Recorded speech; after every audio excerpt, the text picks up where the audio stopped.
নমস্কার, কৃষ্ণা টক্স বাংলা চ্যানেলে আপনাদের স্বাগতম। একদিন কীর্তনের সুরে হঠাৎ করে আমি যেন মাতাল হয়ে গিয়েছিলাম। না, মদের মাতাল নয়, মাতাল হয়েছিলাম ভগবান শ্রীকৃষ্ণের নামের প্রেমে। সেই মুহূর্তে বুঝেছিলাম, মানুষ যখন ভগবানের শরণে ডুবে যায় তখন সব দুঃখ, সব ক্লেশ নীরবে হারিয়ে যায়। এই অভিজ্ঞতা শুধু গল্প নয়, এটা আত্মার কথা। এই পূর্ণাঙ্গ গভীর আলোচনা শুনতে আজ রাত ৮টায় কৃষ্ণা টক্স বাংলা চ্যানেলের সঙ্গে থাকুন। আমি যখন মাতাল হলাম, শ্রী মিলন দেবনাথ। হরে কৃষ্ণ। নমস্কার, আমাদের কৃষ্ণা টক্স বাংলা চ্যানেলে আপনাদের স্বাগতম। আজকের ভাবনা, আমরা কিভাবে চিরস্থায়ী শান্তি লাভ করব। ভগবান শ্রীকৃষ্ণ গীতায় বলেন, ক্ষিপ্রং ভবতি ধর্মা দাসোষচ্ছান্তি নিগচ্ছতি, অর্থাৎ সে শীঘ্রই ধর্মাচরণকারী হয় এবং চিরন্তন শান্তি লাভ করে। শ্রীমদ্ভগবদ্গীতা নবম অধ্যায় ৩১ নং শ্লোক অনুসারে চিরস্থায়ী শান্তি লাভ করতে হলে জানতে হবে, ভগবানই সমস্ত যজ্ঞের ভোক্তা, তিনি সমস্ত লোকের মহান ঈশ্বর এবং তিনি সমস্ত জীবের পরম বন্ধু। এই জ্ঞান সহকারে যিনি ভগবানের ভজনা করেন, তিনি দ্রুত শান্তি লাভ করেন। শান্তি বাইরের কোনো বস্তু নয়, এটি আমাদের ভিতরের উপলব্ধির ফল।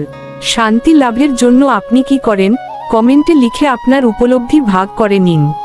প্রতিদিন রাত ৮টায় কৃষ্ণা টক্স বাংলা চ্যানেলের ধর্মীয় আলোচনা শুনুন। জ্ঞানের এই পথে আপনাদের সঙ্গে শ্রী মিলন দেবনাথ। হরে কৃষ্ণ। নমস্কার, আমাদের কৃষ্ণা টক্স বাংলা চ্যানেলে আপনাদের স্বাগতম। আজকের ভাবনা, কিভাবে সবকিছুর ঊর্ধ্বে ওঠা যায়।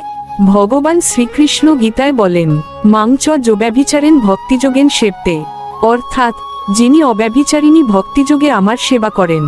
শ্রীমদ্ভগবদ্গীতা ১৪ অধ্যায় ২৬ নং শ্লোক অনুসারে সবকিছুর ঊর্ধ্বে ওঠার একমাত্র পথ হল অব্যভিচারিণী ভক্তিযোগ। যিনি অন্য কোনো কামনা না করে, কেবল ভগবানের প্রতি অবিচল ভক্তি দ্বারা তার সেবা করেন, তিনি প্রকৃতির ৩টি গুণ সত্ত্ব, রজ, তমকে অতিক্রম করেন। ভক্তি মানুষকে সমস্ত জাগতিক বন্ধন থেকে মুক্ত করে ব্রহ্মের স্তরে উন্নীত করে। আপনি কিভাবে ভক্তিযোগে অবিচল থাকেন, কমেন্টে জানান। প্রতিদিন রাত ৮টায় কৃষ্ণা টক্স বাংলা চ্যানেলের আধ্যাত্মিক আলোচনায় যুক্ত থাকুন। জ্ঞানের এই পথে আপনাদের সঙ্গে নিবেদক শ্রী মিলন দেবনাথ। হরে কৃষ্ণ। নমস্কার, আমাদের কৃষ্ণা টক্স বাংলা চ্যানেলে আপনাদের স্বাগতম। আজকের ভাবনা, এবার তোরা মানুষ হ। এই কথাটা শুধু একটা স্লোগান নয়, এ এক জাগরণ। আমরা অনেকেই ধর্ম পালন করতে চাই, কিন্তু জানি না কোথা থেকে শুরু করব। যেভাবে পড়াশোনা শেখার আগে ক্লাস করতে হয়, তেমনি ধর্ম শেখারও শুরু আছে, ভগবানের নাম নেওয়া। ভগবান শ্রীকৃষ্ণ গীতায় বলেন, যে ভক্তি ও জ্ঞানে আমায় স্মরণ করে, সেই প্রকৃত মানুষ। তোমার ঘরে যে আসন বা ছোট্ট মন্দির আছে, সেখানে বসে নিজের সামর্থ্য অনুযায়ী শুদ্ধ মনে ১ বার, ১০ বার বা ১০০ বলো, হরে কৃষ্ণ কৃষ্ণ কৃষ্ণ হরে হরে, হরে রাম রাম রাম হরে হরে, এই মহামন্ত্র। ভগবানের নাম স্মরণ করে যখন তুমি খেতে বসবে, তোমার সেই খাবারই হয়ে যাবে প্রসাদ। আর সেই প্রসাদই আস্তে আস্তে তোমাকে ধর্ম পালন তথা ভগবান প্রাপ্তির পথে নিয়ে যাবে।